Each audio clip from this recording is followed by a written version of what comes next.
Alors aujourd'hui, on va s'intéresser à un truc assez fascinant. Un principe à la fois simple et incroyablement puissant qui se cache derrière presque toutes les machines dites intelligentes qu'on utilise au quotidien. Des thermostats de nos maisons jusqu'aux robots les plus avancés. C'est un peu le secret le mieux gardé de la technologie moderne. Allez, pour se mettre en jambe, petite question. Qu'est-ce qu'un simple four de cuisine peut bien avoir en commun avec un avion de chasse, un appareil ultra sophistiqué? À première vue, pas grand-chose, hein? Et pourtant, ils partagent un secret fondamental. Et la réponse, la voilà, la commande automatique. C'est ce concept qui permet à une machine de fonctionner toute seule pour atteindre un but bien précis, et ce, même quand le monde autour change. Pour le four, c'est de rester à 200 degrés. Pour l'avion de chasse, c'est de suivre une trajectoire à plus de 2000 km/h. Le principe de base, lui, reste le même. Bon, maintenant qu'on a posé le décor, rentrons dans le vif du sujet. Pour vraiment piger le truc, on va commencer par la méthode la plus simple, la plus basique qu'on puisse imaginer. On pourrait l'appeler la solution un peu naïve, la commande en boucle ouverte. Alors, la boucle ouverte, en gros, c'est un système qui exécute un plan, et puis c'est tout. Il ne vérifie jamais si le plan a bien fonctionné. L'exemple classique qu'on retrouve partout dans les manuels, c'est la vieille machine à laver. On lance un cycle de 90 minutes, et elle va tourner pendant 90 minutes. Que le linge soit propre au bout d'une heure ou qu'il soit encore sale à la fin, elle s'en fiche complètement. Elle est aveugle au résultat. Et c'est là qu'on touche du doigt le problème, le vrai talon d'Achille de cette méthode. Elle est totalement incapable de gérer l'imprévu. Si quelque chose perturbe son plan, ce que les ingénieurs appellent une perturbation, genre une simple rafale de vent pour un drone ou le fait d'ouvrir la porte du four pour y jeter un œil, eh bien le système, lui, n'en sait rien. Il continue son programme comme si de rien n'était, et évidemment le résultat final ne sera pas celui attendu.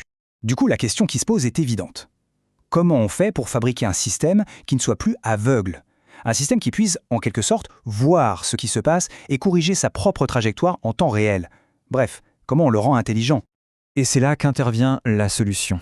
Une idée d'une simplicité et d'une puissance incroyable qui est vraiment le cœur de toute l'automatique moderne. C'est le concept de retour d'information, ou comme on l'entend souvent, le feedback. C'est l'idée qui va nous permettre de fermer la boucle. Pour bien comprendre, cette analogie tirée de nos documents est juste parfaite. Conduire une voiture, c'est l'exemple même de la boucle fermée. On observe constamment la route, c'est la mesure, on compare notre position avec là où on veut être, c'est la comparaison, et on tourne le volant pour corriger, ça c'est l'action. Et on refait ça en permanence des dizaines de fois par seconde sans même y penser. C'est une boucle infinie. Mesurer, comparer, corriger. Ok, le concept on l'a. Mais concrètement, comment ça marche à l'intérieur ? Un système en boucle fermée, ça repose toujours sur 4 éléments clés, 4 acteurs qui travaillent ensemble. Pour que ce soit plus clair, reprenons notre exemple du four. C'est un véritable balai, parfaitement synchronisé. D'abord, on a le capteur, notre thermomètre, qui mesure la température réelle dans le four. Cette information est envoyée au régulateur, le thermostat, qui est le cerveau de l'opération.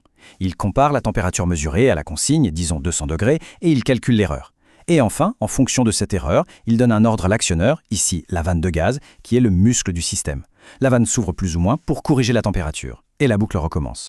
Bon, on a vu comment ça marche. Maintenant, voyons un peu comment les ingénieurs font pour décrire, pour modéliser ces systèmes de manière rigoureuse, sans pour autant se noyer dans des équations à n'en plus finir. Alors là, on touche à un concept vraiment central, la fonction de transfert. Il ne faut pas que le mot fasse peur. Ce n'est pas une formule à retenir. Il faut plutôt voir ça comme l'ADN d'un système. C'est sa carte d'identité, son empreinte digitale unique qui permet de prédire avec une précision absolue comment il va réagir quoi qu'on lui demande.